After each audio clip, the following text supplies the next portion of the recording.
Hello guys, आज हम routine pile load test in compression करने जा रहे हैं। तो ये एक रूटीन टेस्ट है जो कि एंकर मेथड से हम कर रहे हैं। एंकर मेथड के अंदर हम जो हमारी पाइल्स होती हैं उनको हम हिंज कर देते हैं एंकर की मदद से। हम आपको एंकर दिखा देते हैं कि इस किस तरीके के हमारे एंकर हैं। यहाँ पर ये यू शेप के एंकर होते हैं जो कि हम रेनफोर्समेंट बार से बनाते हैं। यहाँ पर हमने 25 mm का रेनफोर्समेंट बार ले रखा है जो हमने पाइल कैप की जो सरिये होती हैं, यानी कि ये चिपिंग करी हुई पाइल है तो इसमें हमारी सरिये हैं, तो इनसे हम वेल्डिंग करके अटैच कर देते हैं। तो इसमें हमने बोथ साइड वेल्डिंग कर रखी है। तो इसमें हमारी ध्यान देने वाली चीज़ ये होती है कि हमारी जो टेस्ट पाइल है तो उसकी जो हमारी एंकर पाइल होती हैं वो बिल्कुल एक सीध में होनी चाहिए, जिससे कि हम गार्डर प्रॉपरली रख सकें और वो प्रॉपर रिएक्शन दे सके टेस्ट पाइल पर। दूसरी बात ये चेक करने वाली होती है कि हमारी जो एंकर पाइल है वो प्रॉपरली हमारा लोड लेंगी या नहीं, यानी कि जब हम टेस्ट पाइल पर लोड देते हैं कंप्रेशन में तो हमारी जो साइड वाली जो दो पाइल होती हैं इन पाइल पर हमारा अपलिफ्ट लोड जाता है। तो हम ये चेक कर लेते हैं कि अपलिफ्ट लोड हमारा सफिशिएंट है या नहीं है। हमें 25% एक्स्ट्रा अपलिफ्ट लोड चाहिए होता है इसको गार्डर को एक जगह पर रखने के लिए, जिससे कि हमारा प्रॉपरली लोड हमारी बीच वाली टेस्ट पाइल पर जा सके।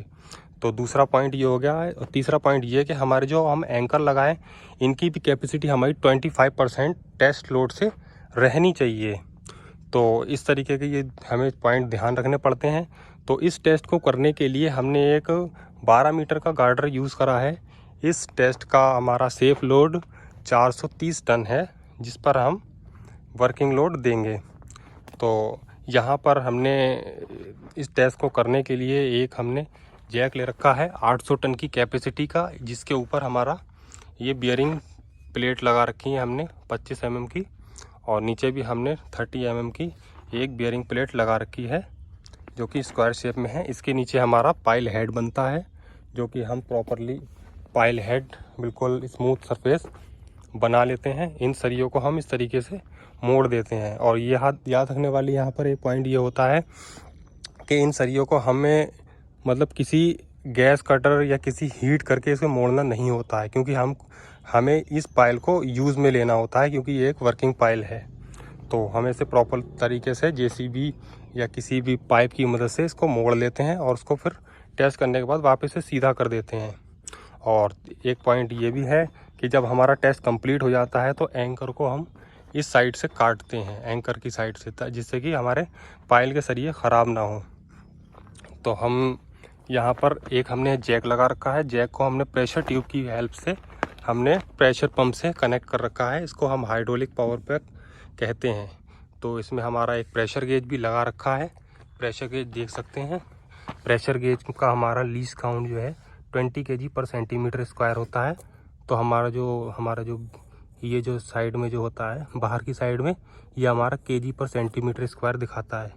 तो इसकी भी हमारी कैलकुलेशन होती है जैक से, जैक के एरिए से हम इसके लीस्ट काउंट को मल्टीप्लाई करके निकाल लेते हैं कि कितना हमें एक इंक्रीमेंट देना है जैक पर। उससे हमारी लोड कैलकुलेशन हो जाती है। तो हमारा यहाँ पर हमने डायल गेज लगा रखे हैं जो कि हमारा मैग्नेटिक बेस से अटैच हैं, और हमने यहाँ पर एक गिलास प्लेट लगा रखी है जिसको हमने डेटम बार पर अटैच कर रखा है। ये डेटम बार हमारे 5 मीटर के हैं और हमारी पाइल जो है यहाँ पर हमारी 1000 यानी कि 1000 mm की है। तो इस तरीके से हम ये टेस्ट करते हैं। और इस टेस्ट का हमारा प्रोसीजर ये रहता है कि हमें यहाँ पर 7 से 8 लोड देने पड़ते हैं, यानी कि सेफ लोड का 20% लेकर चलते हैं, जिससे हमारे 7 या 8 लोड निकल कर आते हैं। उन सारे लोडों को हमें पर आवर देना पड़ता है अकॉर्डिंग टू IS 2911 पार्ट 4 2030 के हिसाब से।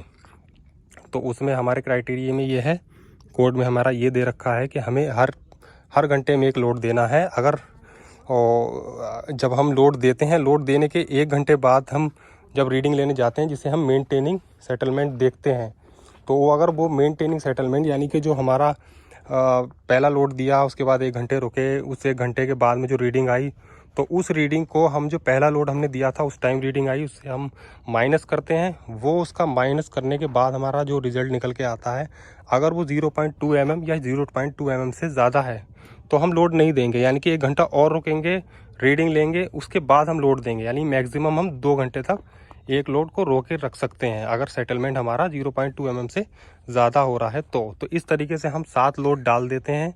यानी कि हमारे जितना भी टेस्ट लोड होता है तो उतने लोड हम डाल लेते हैं। उस लोड डालने के बाद में फिर हम टेस्ट को 24 आवर्स के लिए छोड़ देते हैं, फिर एक रीडिंग लेते हैं। वो रीडिंग लेने के बाद में हम फिर इसका प्रॉपर तरीके से रिबाउंड कर लेते हैं हर 15 मिनट पे एक लोड को कम करने के बाद में। तो हर 15 मिनट में हम एक लोड को कम करेंगे, धीरे धीरे सारे लोड हम 0 तक ले आएंगे, फिर 15 मिनट रुकेंगे, फिर एक रीडिंग ले लेंगे। तो इस तरीके से हमारा ये routine pile load test in compression, जिसको हम वर्टिकल पाइल लोड टेस्ट भी कहते हैं, पूरा हो जाता है। साइड देख सकते हैं आप कि हमारे यहाँ पर ढेर सारी पाइल लगी हुई हैं। बाहर से दिखा देता हूँ आपको।